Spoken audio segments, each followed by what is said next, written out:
force qui doit conduire le peuple camerounais à l'accomplissement de son destin le plus précieux et le plus élevé. Et je voudrais insister auprès de mes frères et sœurs militants du MRC sur la profondeur de cette notion de renaissance. S'il y a renaissance, c'est qu'il y a quelque chose qui était déjà là.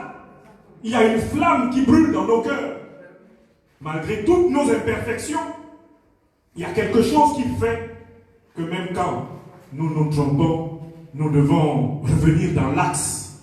Et cet axe, c'est la revendication du droit des peuples africains à disposer d'eux-mêmes, qui est le pilier de toute civilisation authentique. Toute civilisation authentique dispose d'elle-même. C'est-à-dire récupère le fondement même de l'action commune qu'est la souveraineté. Car sans la souveraineté, tout le reste des opérations par lesquelles une collectivité peut se faire et même se refaire, eh bien, est a priori vicié, pollué, dévié, paralysé. Donc le MRC s'appelle Mouvement de la Renaissance du Cameroun. Mais parce qu'il y a eu l'union des populations du Cameroun, qui était le mouvement de la naissance de l'âme immortelle du peuple camerounais. Et voilà comment, par-delà les différences de sigles, d'appellation, il faut avoir une filiation spirituelle quand on mène une lutte politique. Il faut avoir une orientation. Et quels que soient les hauts ou les bas, il faut toujours, littéralement comme le chat, retomber sur ses pieds. Car nos vies, si brèves dans ce monde, n'ont de sens que si, en avançant, nous apprenons de nos erreurs et même de nos fautes. Ici, vous m'avez demandé, fidèles et camarades du mouvement La Renaissance du Cameroun, dont je ne suis pas membre, et je voudrais commencer par donner cette précision, parce que dans nos opinions africaines, camerounaises en particulier, lorsque vous soutenez la cause d'une région transcendante aux familles, transcendante aux ethnies, cette cause, c'est la souveraineté de la communauté nationale, la liberté partagée par tous. Moi, c'est à partir d'une analyse de type politique et objectif que je me suis demandé dans mon pays natal, qui porte aujourd'hui le flambeau de la lutte pour la réalisation de la pleine souveraineté du peuple camerounais, la lutte pour la mise en place d'institutions qui soient l'expression de la volonté souveraine des Camerounais, qui aujourd'hui consacre sa vie 24 heures sur 24 à orienter et diriger le mouvement de mon pays natal pour l'éclosion de ce qu'il a lui-même appelé l'indépendance structurelle, qu'il ne faut pas confondre avec l'indépendance formelle, celle qui fut proclamée par M. De Gaulle et M. Jacques Foccart dans les années 50, 60, 70. Cet homme, il s'appelle Maurice Kamto, il est professeur des universités en droit public. Il est le président élu du peuple camerounais pour avoir battu Paul Biya dans les urnes. Le 7 octobre 2018, sa victoire a été piétinée par les institutions néocoloniales du Cameroun, mais dans le cœur du peuple camerounais, il est le chef de notre nation. C'est donc à partir d'une analyse objective de la situation politique de mon pays natal que je dis, partout où le président Maurice Kamto et le mouvement de la Renaissance du Cameroun, son mouvement, poseront leurs pieds, mon pied sera là, en tant que compagnon de la résistance. Pour ceux qui sont attentifs, le président Maurice Kamto est un intellectuel fin, raffiné. Il écrit des textes où chaque nuance est une montagne de vérité profonde, s'adressant à tous les niveaux d'intelligence. Si vous regardez ces textes de ces derniers mois, il s'adresse souvent à ses militants du MRC et il ajoute à la résistance. Et il écrit résistance avec une grande lettre R. Ce qui vous indique qu'il y a le MRC et il y a plus large encore que le MRC, la résistance. Le président Maurice Kamto n'est pas seulement le président de son parti, cela va de soi. Il est le chef de la résistance camerounaise. Et donc, chaque fois que vous allez voir la lettre R majuscule devant le mot résistance, que vous soyez du nord, du sud, de l'est, de l'ouest, quel que soit même votre parti politique, sachez qu'il s'agit là de l'âme incarnée en un visage de la résistance du peuple camerounais aujourd'hui, Maurice Kamto. Alors, j'en viens à mes devoirs les plus stricts envers cette assemblée. On m'a demandé de procéder à une distribution de mes modestes pains spirituels autour d'un thème précis. Et ce thème était l'alternance politique au Cameroun. Ce thème me plaît beaucoup. Parce que tout y est, et en même temps tout n'y est pas. J'en viens d'abord au mot alternance, chers amis. Qu'est-ce que c'est que l'alternance? Il s'agit d'un mot de la langue française qui vient d'un verbe. Ce mot alternance, c'est un substantif qui vient d'un verbe lui-même. C'est le verbe alterner. Et ce verbe français lui-même vient de la langue qui est à la racine de la plupart des mots français, le latin. Et dans cette langue, ce mot se dit alternare, c'est-à-dire changer dans un sens tantôt et dans l'autre. Alternare. Mais mes chers amis, chers camarades, chers militants de l'indépendance africaine ici rassemblés, mais l'alternance, c'est la vie. Nous respirons, n'est-ce pas? Nous faisons une inspiration et ensuite une expiration. Il y a donc une alternance dans tous nos organes biologiques. Notre cœur, qui distribue le sang dans notre corps, qu'est-ce qu'il fait? Il reçoit et il renvoie.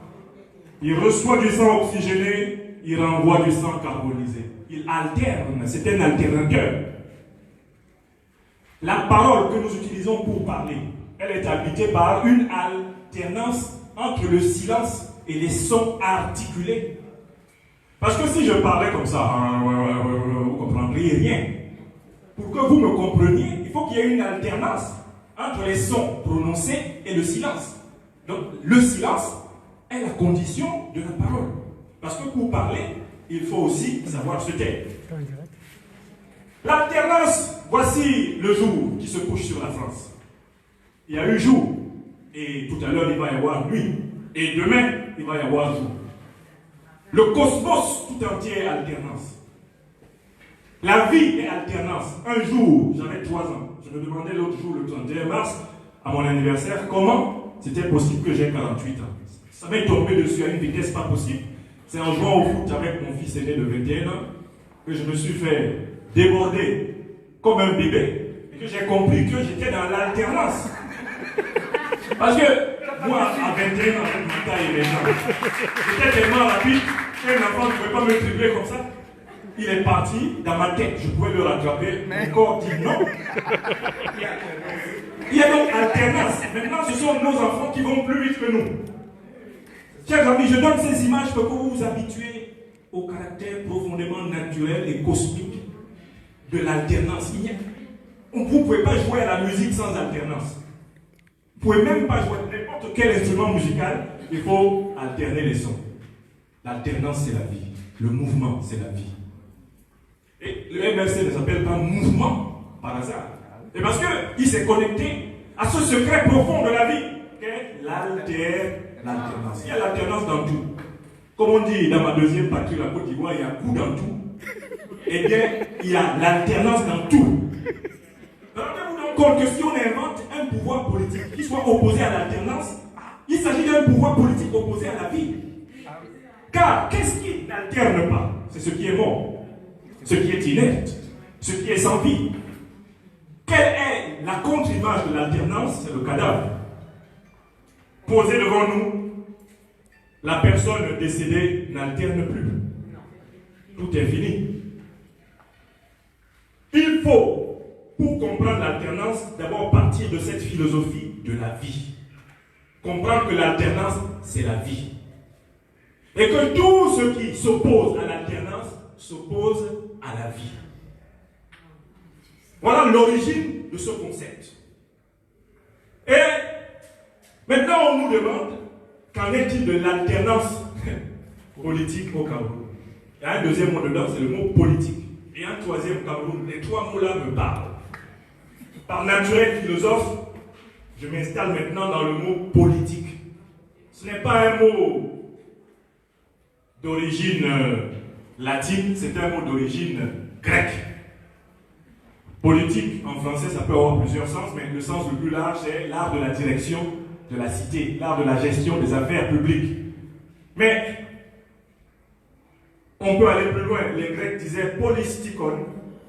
Ils divisaient le mot en deux racines. Polis qui veut dire la cité, tikon qui veut dire guider. Donc on sait que la manière d'organiser le monde, qui est typique de l'Occident, elle est née lorsque les Occidentaux se sont mis à vivre dans des villes. Parce que quand ils vivaient encore dans les familles, dans les clans, les tribus, et qu'ils n'étaient pas agglomérés dans des villes, ils n'avaient pas encore les problèmes typiques de ce qu'on appelle la politique. La politique est née quand les êtres humains se sont mis à vivre dans des agglomérations où ce ne sont plus les liens du sang ou de la proximité qui comptaient, mais simplement les liens de la rencontre. Ils sont passés du principe de consanguinité au principe de territorialité. La ville est le lieu de naissance de l'art politique. Avant, il y avait du pouvoir. Le papa avait le pouvoir sur ses enfants, la mère sur ses enfants, le grand frère sur le petit frère, la grande sœur sur la petite sœur. Il y avait le pouvoir du clan, le pouvoir de la tribu. Mais la politique est née quand des hommes d'origine diverses, des hommes qui n'ont pas à la base les mêmes références, ont été amenés à vivre ensemble. Il leur fallait donc inventer des règles nouvelles pour vivre ensemble. C'est cela l'invention de la politique. Alors du coup, quand on dit la politique, l'alternance politique au Cameroun, est-ce qu'on peut dire qu'au Cameroun, nous avons affaire à de la politique?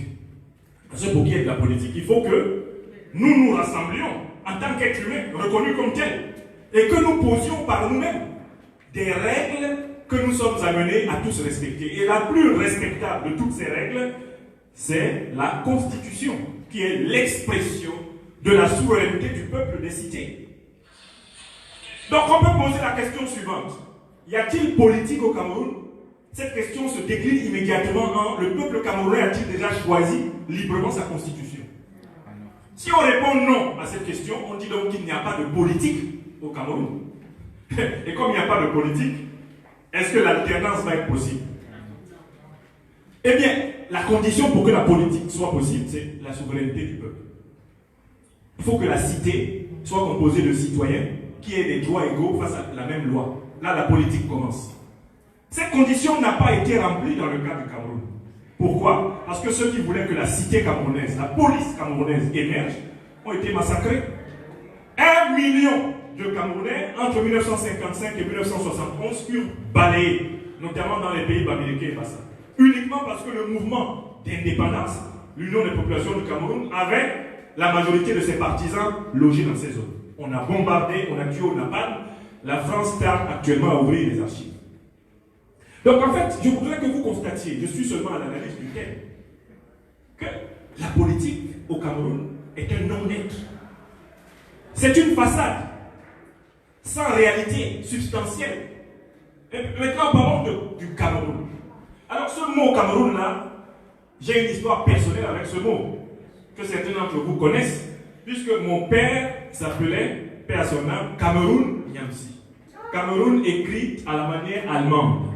K-A-M-E-R-U-N, comme vous me voyez parfois écrit. Quand je dis Wa Cameroun, les madèmes du Cameroun désignent leur fils Wa, comme ça se fait d'ailleurs chez les Akans en Côte d'Ivoire, par le Wa, on dit fils de tel. Donc je suis Nyamsi, Wa Cameroun. Et on désigne par le prénom du père, parce qu'on n'ose pas prononcer le nom du père comme ça. Et donc, ce mot Cameroun, il fait partie de ma famille et de ma vie, de l'histoire patronymique de la famille. Mais en même temps, qui l'a donné? Cameroun signifie crevette. Et c'est un mot qui est très ambigu parce que crevette en portugais, c'est un portugais qui a vu les crevettes du fleuve Pourri sortir saisonnièrement parce que le fleuve Pourri est un fleuve alternant. Lui aussi, il y a un moment où il sort des crevettes à profusion. On se sert et après les crevettes disparaissent. Alors un Portugais qui naviguait par là, un espion colonial en réalité, a observé ce phénomène et a appelé le lieu qu'on appelle Vouri aujourd'hui Rio dos Camaroes, ce qui veut dire rivière des crevettes. Et c'est de là qu'on a tiré le nom Cameroun pour désigner le pays de la rivière des crevettes, le pays qui est autour du fleuve Vouri. Donc moi j'ai un problème avec ce nom. C'est qu'à la fois je l'aime et je ne l'aime pas. D'abord je l'aime pourquoi? Parce que c'est un nom qui est le nom de mon père. Et un nom qu'il y a dans la famille, j'ai même un frère qui l'a aussi comme prénom, qui l'a vraiment lui comme prénom. Mais je l'aime aussi parce que ce nom désigne les crevettes qui sont l'une des spécificités du Cameroun. Il n'y a pas de raison. On peut être fier qu'on ait eu la chance de naître dans un pays aussi abondant. Mais ce nom, il est dit dans une langue non camerounaise. Ce n'est pas un nom africain. C'est un mot portugais. Même si ce mot désignait une réalité du territoire qu'on appelle Cameroun aujourd'hui. À partir de l'analyse simplement de ce thème, je vous montre que Fidèle Chilunkwa m'a donné obligation de traiter d'un sujet qui correspond à un non-objet. Parce qu'il me demande de parler de l'alternance politique au Cameroun. Oh oui, l'alternance existe au Cameroun, mais dans la nature. Alors que la politique n'existe pas. Mais que le Cameroun ne s'est pas encore approprié lui-même. Et du coup, cette complication, Fidèle, dans laquelle tu m'as installé en me donnant ce travail, m'oblige à élaborer des hypothèses pour sortir de là. Donc je vais maintenant parler de la fausse alternance et de la vraie alternance. La fausse, je vais décrire celle qu'on a connue jusqu'ici.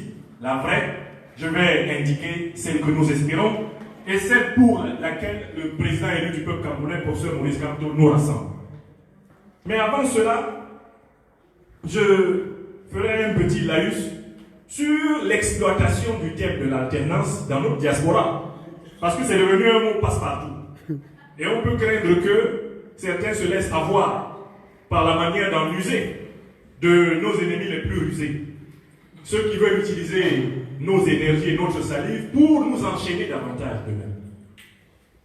Donc je commence par la petite nuance. Ce ne sont pas tous ceux qui parlent d'alternance qui veulent l'alternance vraie. Il y a deux sortes de gens qui parlent d'alternance. Les faux alternants et les vrais alternants. La particularité des faux alternants, c'est qu'ils aiment se cacher derrière les vrais. Parce qu'ils savent que l'aspiration la plus profonde du peuple camerounais, c'est un changement venu des entrailles de sa population. Alors ils sont obligés d'avancer masqués. Et par conséquent, de singer le langage de la véritable alternance, c'est-à-dire du changement venu des profondeurs du peuple lui-même. Donc il ne suffit pas d'entendre le mot alternance pour penser qu'il y a changement. Il faut se demander très clairement, qu'entendent-ils par alternance? Qui incarne l'alternance? Quel est le projet politique qui se cache derrière cette alternance? Trois questions élémentaires. Qu'est-ce qu'ils entendent par ce mot? Quelle est la figure qui incarne pour eux ce mot dans le temps présent? Et puis, cette figure qui incarne ce mot va faire quoi? Qu'est-ce qui va changer dans nos vies par là? À partir de là, on peut donc commencer à travailler sur les fausses conceptions de l'alternance. Au Cameroun, il y a une première fausse conception. C'est le passage du pouvoir d'un président à un autre. Ce n'est pas ça l'alternance. Le simple fait qu'il y ait eu le président Aïdjo et ensuite le président Biya, ça ne correspond pas à l'alternance. Il s'agit d'une succession interne à l'ordre néocolonial du Cameroun. Car M. Aïdjo a été choisi par la République française, par M. de Gaulle et M. Focard. Il a été imposé par une guerre meurtrière. Dès 1961, on lui a accolé un monsieur qui s'appelait Paul Biya et qu'on a commencé à préparer. Et à partir de 1981, les mêmes du Quai d'Orsay et de la cellule de l'Élysée ont convoqué Aïdjo pour lui dire: tu es malade, tu es vieux, il faut transmettre le pouvoir à ton remplaçant au banc de touche. Autrement dit, en fait, notre pouvoir, nous le confions désormais à quelqu'un qui te ressemble plus ou moins. Donc l'alternance, ce n'est pas le changement de président. Je le martèle. Il ne suffit pas que dans un pays il y ait changement de président de la République pour qu'il y ait alternance. Car notamment, en réalité, ce changement est une succession interne à un ordre illégitime, illégal, immoral et criminel. Et on peut appliquer ça partout en Afrique. Le dernier cas illustratif de cette fausse alternance, c'est le montage ubuesque que M. Ouattara se préparait à imposer aux Ivoiriens en utilisant son premier ministre Amadou Gon comme voile, comme masque, pour rester président de la Côte d'Ivoire. Si M. Amadou Gon avait été intronisé président de la République en octobre 2020, M. Ouattara aurait dit qu'il y a eu alternance. Pourtant, c'est lui qui devait être le vice-président. Et il devait contrôler le pouvoir et servir, comme d'habitude, des intérêts anti-ivoiriens. Donc, qu'est-ce que c'est que l'alternance? Ce n'est pas le changement de président. Deuxième fausse conception de l'alternance, changement d'ethnie. Au Cameroun, il y a cette idée-là qui tourne dans la tête des gens. Il y a alternance quand celui qui est président n'est pas de la même ethnie que celui qui était avant. Mais Amadou Ahidjo était Peul. Paul Biya était un Boulou. Le même régime néocolonial français s'est poursuivi. Quel est le changement? On est plutôt allé de mal en pire. Donc nous sommes allés du purgatoire aux enfers. Donc il faut que les Camerounais et les Africains se débarrassent de l'idée qu'il suffit qu'il y ait un changement d'origine ethnique à la tête de l'État pour qu'il y ait alternance. Je suis là dans les définitions de l'alternance superficielle, soporifique, trompeuse. Nous passons à une troisième définition. L'alternance régionale. Il n'y a pas alternance uniquement parce que avant le président était de telle région et après il est d'une autre région. Mais parce que pour rester au Cameroun, Ahidjo était du nord, Biya est du sud. Mais est-ce que nous allons changer de régime? Non. Donc il ne suffit pas de changer de région pour qu'il y ait alternance au sommet des institutions d'un pays. Je viens de vous donner trois fausses conceptions de l'alternance. Changement de président, changement d'ethnie du président, changement de région du président. Et puis, dernière fausse conception de l'alternance, une alternance de type professionnel, qui consisterait par exemple à dire que si le président d'avant était paysan, celui d'après doit être intellectuel. Ou si le président d'avant était médecin, celui d'après doit être ingénieur. Oui, il y a des gens qui pensent cela. Au point que, par exemple, chez nous en Afrique, on a développé une forme d'anti-intellectualisme primaire qui consiste à dire on a donné le pouvoir aux intellectuels, ils ont fait n'importe quoi. Maintenant, on va donner le pouvoir à des ignorants. Et comme ça va aller. C'est une fausse alternance. Il n'y a pas d'alternance entre la connaissance et l'ignorance. Une telle alternance en politique n'est pas une alternance. Donc je viens de vous en donner au moins 4.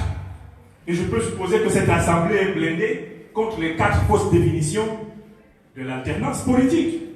Elle n'est ni présidentielle, ni ethnique, ni régionale, ni socio-professionnelle. Du coup, on peut aborder la deuxième partie de cet exposé. Qu'est-ce que c'est que l'alternance politique à laquelle on peut aspirer et qu'on ne connaît pas au Cameroun? Qu'est-ce que c'est? Il y a alternance politique aux conditions suivantes. Première condition, le peuple, tout le peuple récupère le plein exercice de sa souveraineté. Ça, c'est la condition A. C'est-à-dire que si la base de l'action politique collective n'est pas entre les mains d'un peuple, c'est même pas la peine de continuer. Donc d'abord, conquérir la souveraineté. C'est-à-dire le droit de choisir nous-mêmes les représentants à la mairie, les représentants à l'Assemblée, les représentants à la présidence de la République. Alors, comment obtenir cette souveraineté? Cette souveraineté s'obtient par une lutte populaire inclusive, déterminée et instruite. Une mobilisation populaire ayant pour but de vaincre l'appareil répressif et de lui imposer contre son gré la volonté du peuple. Mais ce que le peuple malien vient de faire est une illustration de cette capacité qu'un peuple a de montrer que c'est lui le souverain. À un moment donné de l'histoire de n'importe quel peuple, quand il a des institutions qui ne reflètent pas sa volonté, il a le droit inaliénable de se révolter, de se rebeller contre le pouvoir pour reconquérir sa souveraineté en tant que peuple. Parce qu'il n'y a pas de souveraineté partielle. Ça veut dire quoi? Comme le disait Ruben Oumniobé, comme le disait à un moment donné Ruben Oumniobé, pardon, je crois que ça reviendra. Comme le disait Ruben Oumniobé, à quelqu'un qui lui disait, est-ce que les gens de l'ethnie libanais qui sont chargés de cueillir les noix de palme pour nous, eux aussi sont concernés par l'indépendance? Oumniobé aurait répondu, l'indépendance concerne tout le monde. Et Oum aurait même ajouté, l'indépendance concerne même ceux qui sont contre. C'est-à-dire que quand on se bat pour la souveraineté d'un peuple, on se bat même pour rendre souverain ceux qui ne veulent pas l'être. Comme le disait Jean-Jacques Rousseau, je me battrai. Ah, tu peux me tenir, c'est pas coupé. Je me battrai, Rousseau le disait, je me battrai pour que vous soyez libres, même si vous ne voulez pas. Je vous forcerai à être libre. Un peuple qui se bat pour la souveraineté doit rassembler les forces qui contraignent les lâches à lâcher prise. Ça, c'est la première condition. Deuxième condition, pour que l'alternance soit possible, il faut que ce peuple se constitue à travers une loi fondamentale que tous les membres de ce peuple ont obligation et contrainte de respecter. Et cette loi doit remplir 3 conditions. Première condition, la séparation des pouvoirs. C'est la première condition de ce qu'on appelle l'état de droit. Il faut que le pouvoir exécutif, le pouvoir législatif et le pouvoir judiciaire soient séparés. Car si ces pouvoirs venaient à se concentrer entre les mains d'un seul, on est en dictature et la souveraineté est abolie. Si on pouvait donner un mot directeur de mon intervention de ce jour, c'est le mot souveraineté.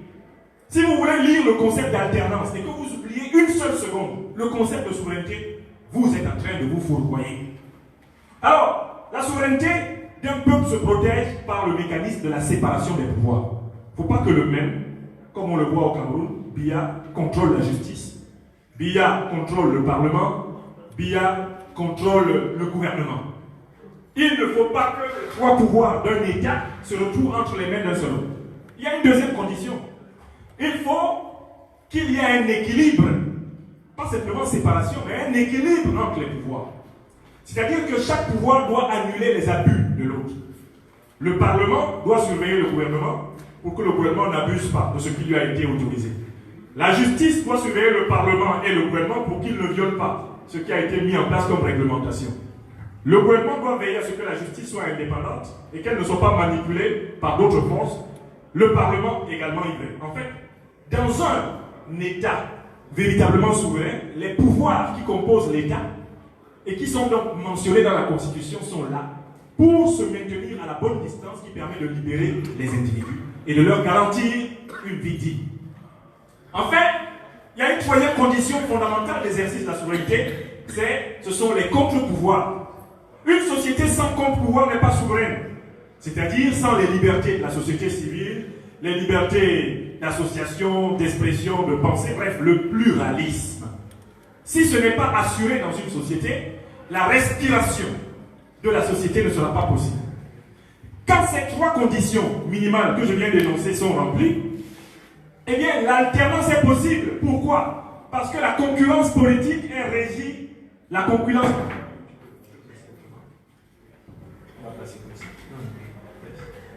Voilà. La concurrence politique dans ces conditions-là, la concurrence politique est dans ces conditions-là régie par des règles qui ne profitent à personne. Parce qu'il faut que la concurrence politique soit impartiale pour que la volonté souveraine du peuple s'exprime. Il faut que la concurrence politique soit impartiale pour que la volonté souveraine du peuple s'exprime. Si elle est partiale, le peuple, eh bien, ne respire pas à travers les institutions. Et si le peuple ne respire pas à travers les institutions, la souveraineté est donc remise en cause et on retourne hors de l'alternance. Alors, une fois que ces conditions ont été posées, regardons le Cameroun aujourd'hui. Le Cameroun se caractérise par quoi? Il se caractérise, premièrement, par la confusion des pouvoirs. Merci beaucoup. Le Cameroun se caractérise par la confusion des pouvoirs. Le Cameroun se caractérise par le déséquilibre des pouvoirs, c'est-à-dire l'hyper-présidentialisme, ce qui a fait parler à un moment donné de monarchie présidentielle. Le Cameroun se caractérise par la destruction de la société civile. Les libertés de la société civile ne sont pas respectées. Donc en fait, les trois conditions élémentaires, à savoir la séparation des pouvoirs, l'équilibre des pouvoirs, le respect des contre-pouvoirs, l'existence des contre-pouvoirs, le pluralisme, ne sont pas réunis pour que nous puissions avoir une société alternante. C'est-à-dire une société où les mécanismes de concurrence politique permettent à ceux que le peuple a choisis, aux législatives, aux municipales, aux présidentielles, d'exercer effectivement le pouvoir. On peut donc dire, pour conclure la deuxième partie de cet exposé, que le Cameroun est un pays en situation d'alternance inexistante ou, pour certains, d'alternance bloquée. Mais moi je dis inexistante. Parce que le principe même de la République, tel qu'il fonctionne aujourd'hui, c'est d'empêcher la respiration de la société. La séparation des pouvoirs, l'équilibre des pouvoirs et les contre-pouvoirs. Tant que nous n'aurons pas obtenu la séparation des pouvoirs exécutifs, législatifs, judiciaires, c'est-à-dire le gouvernement, les juges et le Parlement, tant qu'on ne les aura pas séparés, de telle façon qu'aucun n'ait préemption sur l'autre, tant qu'on n'aura pas garanti que ces pouvoirs soient équilibrés, tant qu'on n'aura pas garanti que la société camerounaise respire du véritable pluralisme, on ne pourra pas faire de ce pays-là un espace d'alternance politique. Alors, dernière partie de mon exposé, le but était ici vraiment d'ouvrir le débat. Quelle est la solution pour faire que le Cameroun devienne un pays d'alternance politique, au sens que nous l'avons dit, un pays dans lequel les trois pouvoirs de l'État sont séparés, dans lequel est garanti l'équilibre des pouvoirs, un pays dans lequel est aussi assuré, nous l'avons dit, l'existence des contre-pouvoirs du pluralisme. Mais il y a un homme qui a analysé les 30 dernières années de l'histoire du Cameroun, à la fois comme intellectuel, comme acteur politique. Et cet homme a libéré un mot, un seul mot: mobilisation. C'est lui.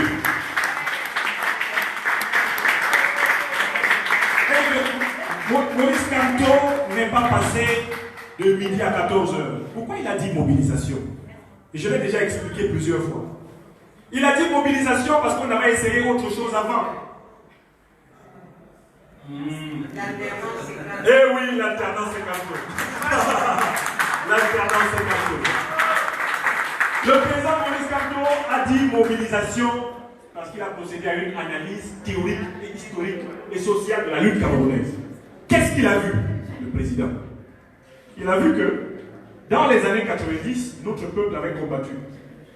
Dans les années 50, 60, 70, notre peuple avait combattu. Il a analysé les luttes des années 50, 60, 70, les luttes des années 90 et le début des luttes des années 2000.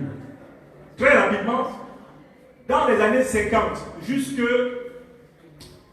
début des années 70, notre peuple a utilisé la voie de la lutte armée, laquelle est actuellement utilisée en partie par notre peuple au Cameroun anglophone.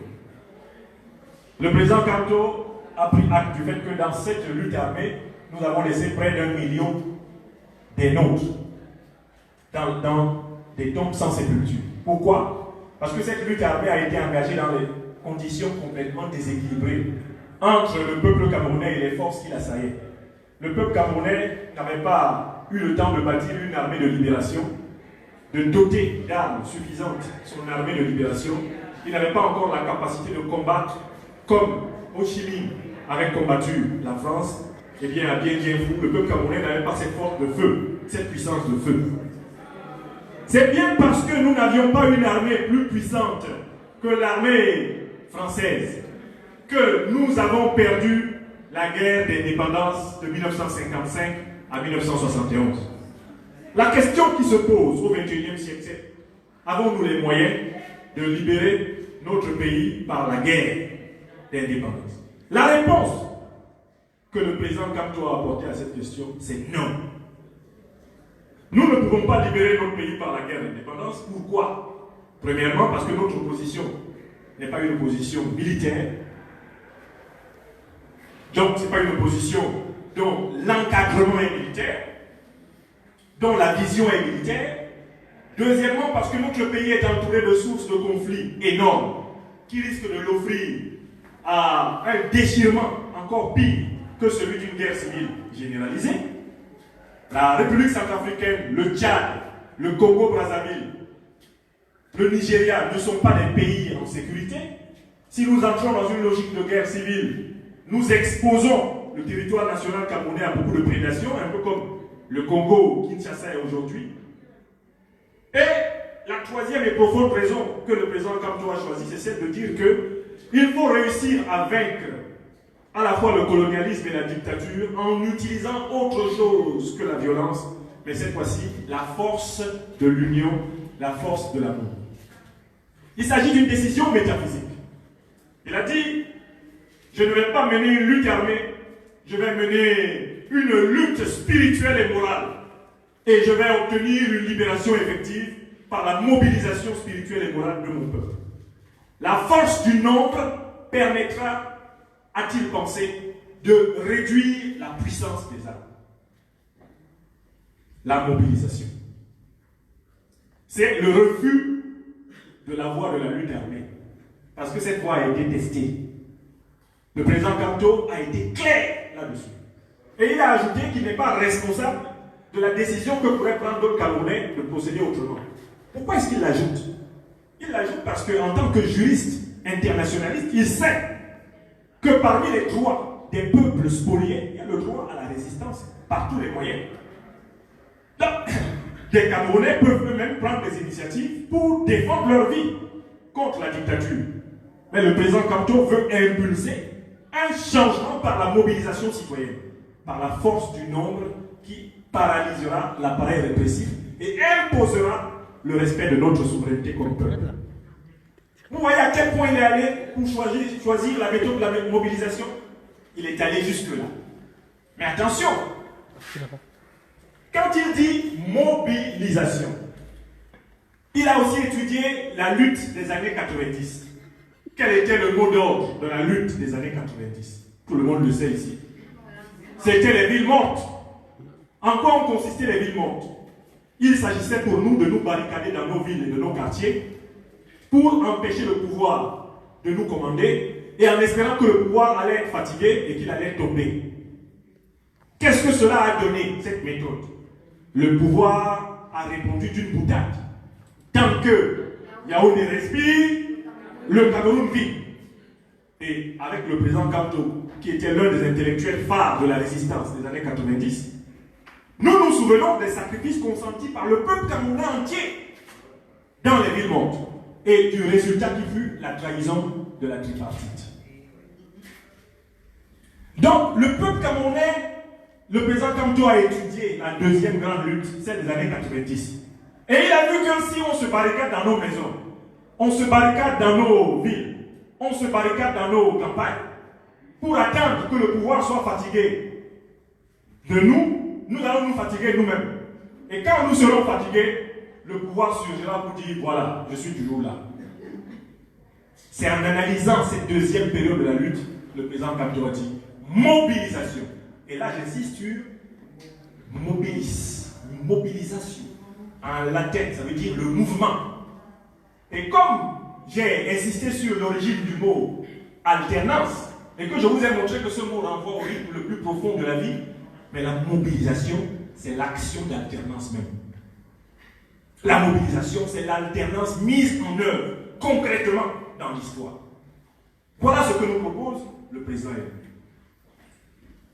Donc, en réalité, par la méthode de la mobilisation, il a voulu répondre aux failles des luttes des années 50, aux failles des luttes des années 90, en utilisant l'avantage des luttes actuelles. C'est quoi? C'est que les luttes actuelles sont hyper médiatisées. C'est que les luttes actuelles bénéficient de la vitesse de circulation de l'information avec les réseaux sociaux.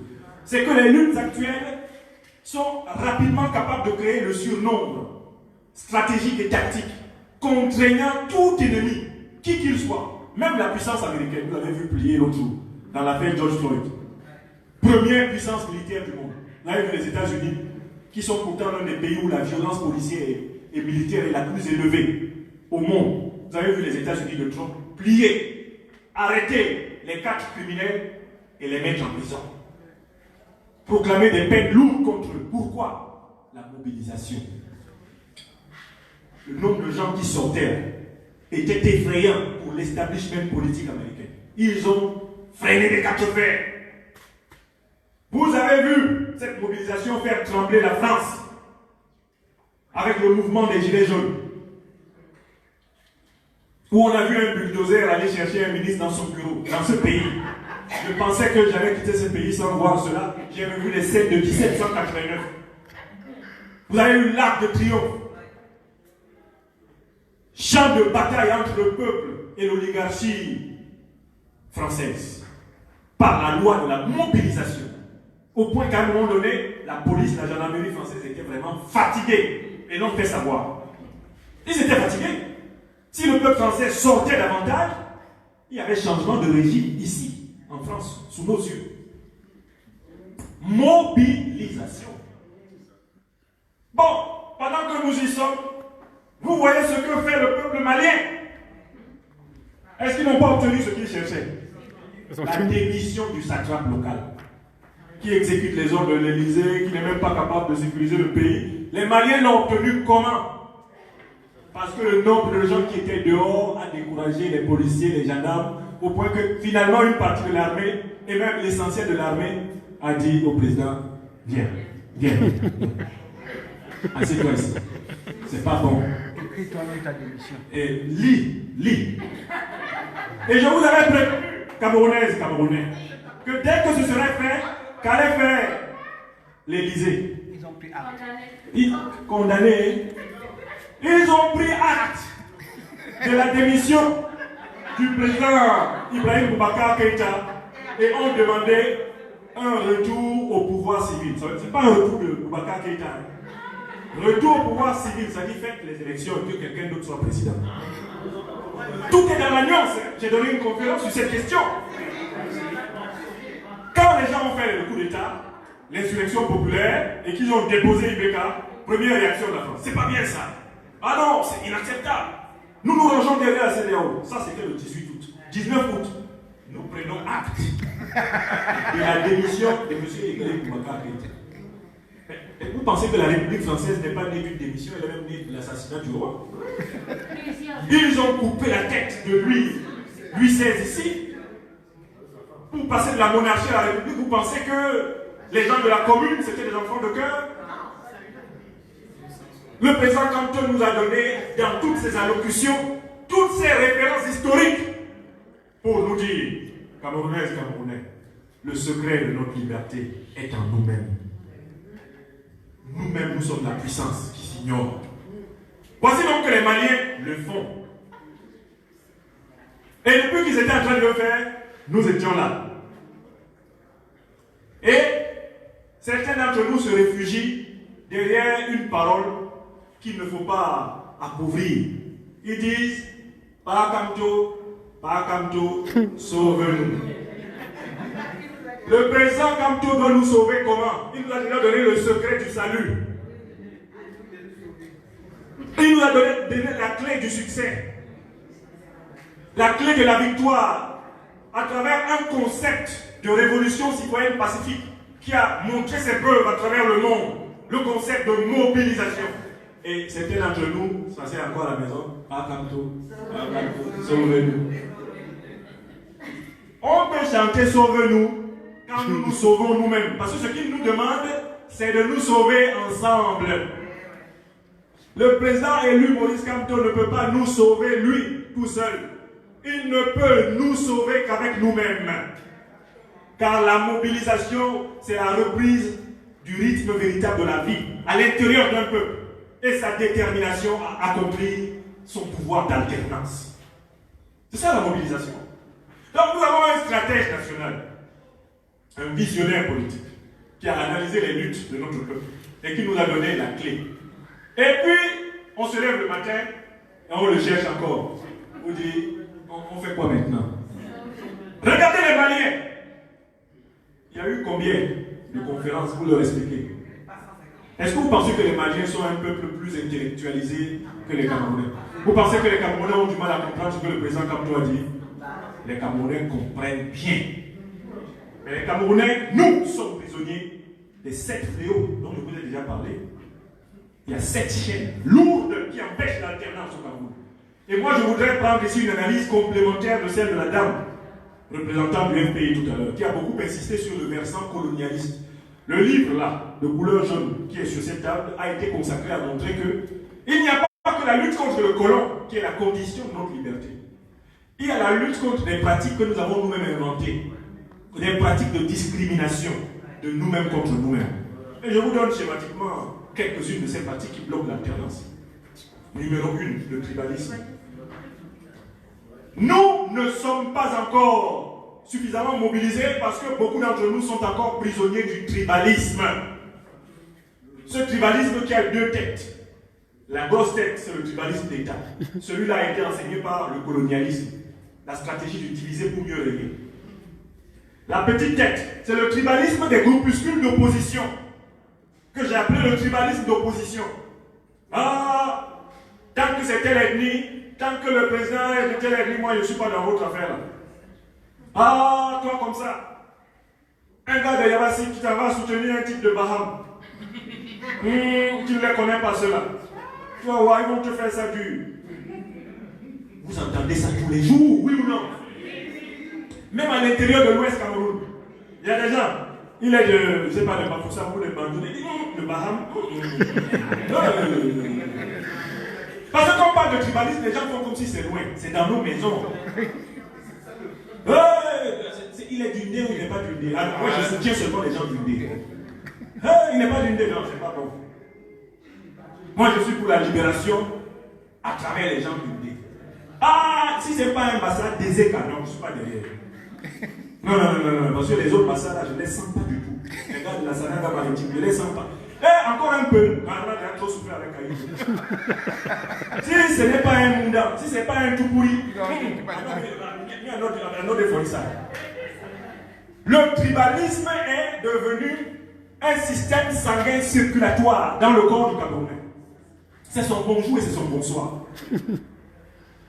Il peut écouter les beaux discours, les grands discours, toute la profondeur de ce que tu vas lui dire.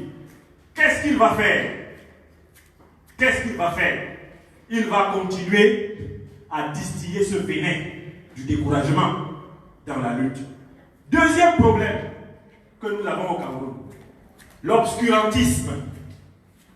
Les gens croient trop que le changement va se produire par des opérations imaginaires qui se produisent chez la Lambimbu ou avec les fétiches qu'ils ont achetés en Inde, ou en devenant franc-maçon ou rosicrucien. Comme si quand ils deviennent comme ça, ils s'envolent en plein jour. Les gens sont dans des équations bizarres, ils entrent dans des logiques où ils ne comprennent ni la rose ni la franc-maçonnerie d'abord, et ils ne comprennent même pas la religion traditionnelle africaine. Ils croient qu'ils vont avoir des pouvoirs énormes. Mais on ne peut pas libérer un peuple par le fétichisme. Aucun peuple s'est libéré par le fétichisme. Bon, sinon, ils seraient devant. Le vaudou aurait déjà libéré toute l'Afrique. Et même le vaudou, il y a plusieurs niveaux de compréhension du vaudou. Parce que je vous invite à constater que le vaudou, dans sa compréhension métaphysique, c'est la religion traditionnelle de tous les Africains. Elle est très profonde. Mais les gens prennent la coquille. Ah, donnez-moi un fétiche. Grand marabout, tu n'as pas un fétiche là. Quand j'ai ça, je disparais quand je veux. Mais je donnais un cours, anecdote, à l'université catholique du Mali, à une classe. Et nous parlions des conditions d'une politique de sécurité en Afrique en général. Et un jeune de mes étudiants, il lève le doigt. Oui, monsieur. Il dit vraiment, monsieur, c'est pas compliqué. Pour protéger l'Afrique, il faut que les gens viennent dans mon village. Il est du pays Bois. Il dit qu'ils viennent au Poitou. C'est une expression en langue malienne pour dire le village des Bois. Qu'ils viennent au Poitou, on va blinder toutes les armées. Elles vont être invisibles. Quand les djihadistes et les Français, tout ça là peuvent attaquer, nous, ils ne vont pas nous voir. Je lui ai dit, si tu mets ça dans ta copie à la fin du semestre, je te donne 0. Bon, le fétichisme, troisième limite que nous avons, et qui nous empêche de nous mobiliser, c'est que nous avons peur de ce qui nous arrivera lorsque nous affronterons le mal. Et nous préférons affronter le pire pour échapper au mal. Je recommence. Nous fuyons ce qui est pire. Non, nous fuyons ce qui est mal. Mais nous nous livrons à ce qui est pire. C'est-à-dire qu'on préfère mourir dans des accidents stupides sur l'axe lourd, le soi-disant axe lourd. On préfère mourir dessus que se battre pour avoir une de vraies autoroutes. D'accord? On a perdu Roger Gabriel Lep comme ça. On a perdu des milliers de Camerounais comme ça. D'accord? Les gens, nous comme peuple, nous avons peur de nous battre contre un régime qui ne construit pas de vraies autoroutes. Nous préférons mourir sur les autoroutes. Les soi-disant autoroutes. Les soi-disant autoroutes. Je donne un deuxième exemple. Nous ne voulons pas nous battre contre un régime qui ne nous donne pas un système de santé fiable. On préfère mourir à l'entrée des hôpitaux. Donc en fait, on fuit le mal. Parce que si on se révolte contre eux, on va recevoir des coups de matraque, ils vont tirer sur certains d'entre nous. C'est le mal. Mais on préfère le pire. Un peuple qui fuit le mal pour préférer le pire. Alors qu'à la base, on doit combattre le mal pour avoir le bien. Nous, on a peur du mal et on préfère le pire. Voilà la psychologie. Et j'ai déjà donné des conférences sur ces problèmes qui font que les forces de mobilisation sont bloquées. Mais je ne peux pas laisser le quatrième problème que je veux évoquer.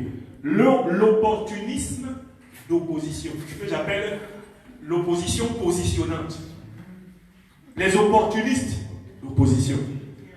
Le thème de l'alternance est devenu une mangeoire pour toutes sortes d'opportunistes et d'arrivistes de tout poil qui se précipitent pour revendiquer l'alternance à la tête du Cameroun et qui se caractérisent par ceci. Ils ne disent jamais avec quel visage, avec quelle personne cette alternance doit s'accomplir.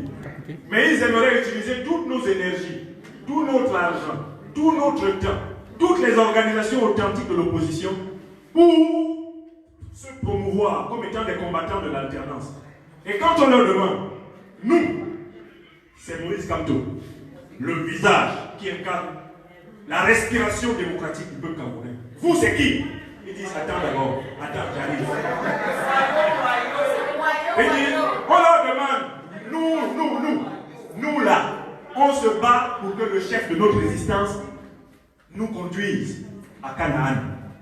Vous, c'est qui? Ils disent, attendez d'abord. On va vous dire après. Et certains veulent même nous donner des leçons. Du genre, vous êtes en train de déstabiliser les gens. Pourquoi vous forcez les gens à être pro-Kamto? Est-ce que vous avez déjà forcé quelqu'un à être pro-Kamto? Non. Nous, on dit que nous, on fait la politique à ciel ouvert. Nous nous battons pour l'alternance démocratique au Cameroun. Et le chef de notre résistance, la figure de notre mouvement de résistance nationale, c'est le président élu Maurice Kamto. Nous leur demandons, s'ils veulent cheminer avec nous, d'être aussi clairs. Parce que qu'est-ce qui est interdit? Si eux, ils ont une autre figure, là on met une plateforme, comme on se bat pour la mise en place de nouvelles règles démocratiques, au moins on sait qu'eux, ils se battent, ça c'est pour... eux, ils se battent pour, je ne sais, Gogo, ils se battent pour Moutazé, qu'ils le disent. Et ensuite, on va leur dire, donc on va donc se battre pour qu'il y ait un vrai code électoral. Mais après, là, on va vous combattre. Parce que nous, on ne veut pas que ce soit les mêmes supports du même régime qui incarnent le pseudo-changement. Donc, depuis 3 mois que nous demandons aux faux alternants de nous donner les visages qui incarnent l'alternance pour eux, est-ce qu'ils ont répondu? Depuis 6 mois qu'on leur demande, dites-nous si ce n'est pas avec notre leader que vous vous battez, ce n'est pas en le considérant comme le pilier de notre lutte que vous vous battez.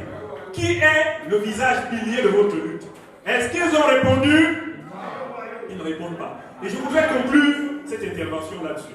Au Cameroun, il n'y aura pas d'alternance tant que nous ne nous mobilisons pas. C'est-à-dire tant que nous ne créons pas un rapport de force en millions de personnes contre le système répressif du régime Biya. Parce que c'est ce rapport de force qui va restaurer la souveraineté du peuple camerounais. Deuxième thèse. Au Cameroun, il n'y aura pas d'alternance tant que nous n'aurons pas mis en place un État camerounais consacrant la séparation des pouvoirs, l'équilibre des pouvoirs et le respect des contre-pouvoirs. Ça, c'est la deuxième thèse. Et cela, on ne peut le faire que par la mobilisation du plus grand nombre d'entre nous contre le régime, en vue de sa chute. Moi, je ne parle pas ici de langue de bois, nous nous battons pour que le régime chute. Puisqu'on ne peut pas avoir d'alternance dans ce régime et avec ce régime. Troisième thèse par laquelle je conclue cette allocution, il ne peut pas y avoir d'alternance véritable au Cameroun si nous ne nous sommes pas débarrassés de nos démons intérieurs, dont j'ai énoncé 4 principaux: le tribalisme, l'obscurantisme, l'opportunisme, l'opposition de position et la purite, c'est-à-dire le fait de trembler à l'idée d'avoir mal et préférer connaître le pire.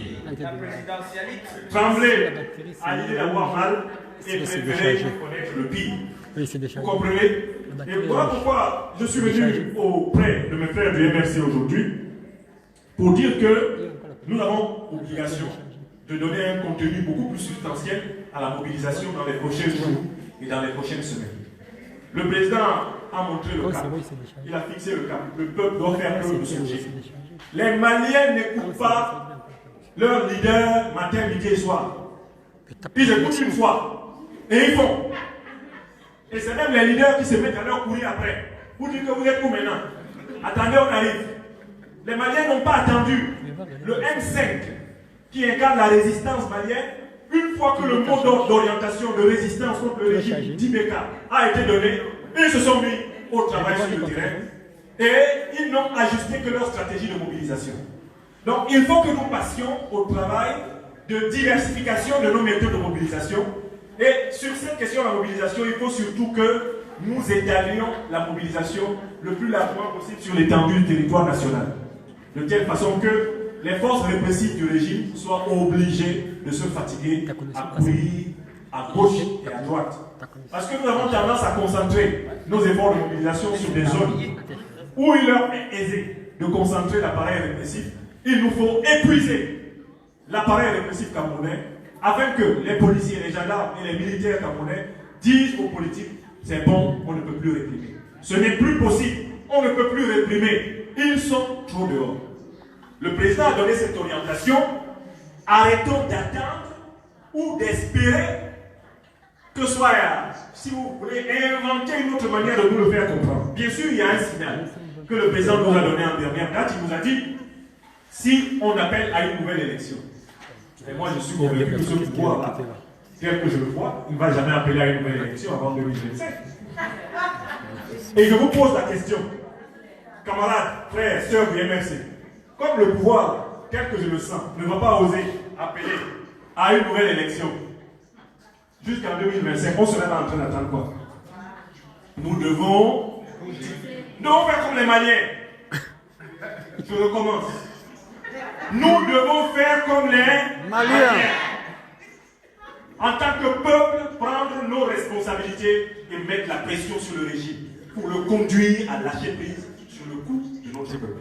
C'est clair. Donc l'alternance, c'est le retour du pouvoir au peuple. L'alternance, c'est le peuple récupérant le mouvement le plus profond de la vie politique de son pays. C'est le peuple saturant la satrapie reptilienne. C'est le peuple débordant les forces répressives. C'est le peuple se réhabilitant comme étant le constituant, l'instituant des lois. Et il faut que nous y passions. Tout le travail. Certains m'ont reproché, Fidèle, mon relatif silence à certaines périodes de l'année. Parfois, j'apparais, je suis là pendant plusieurs jours à expliquer les choses et je disparais. Et j'entends, je reçois des messages. Grand prof, on ne t'entend plus. Je voudrais répondre ici. Il y a un temps pour expliquer. Il y a un temps pour appliquer. Il y a un temps pour expliquer. Il y a un temps pour appliquer. C'est-à-dire agir. Le président nous a donné l'orientation. Nous avons expliqué l'orientation. Maintenant, il s'agit de mettre cette orientation en œuvre. Et dans ces moments-là, je m'occupe davantage de m'intéresser à tout ce qu'on fait concrètement pour que ça devienne réalité, que d'expliquer encore ce que tout le monde a déjà compris. Monsieur le communal, chers amis, je vous remercie infiniment de votre attention.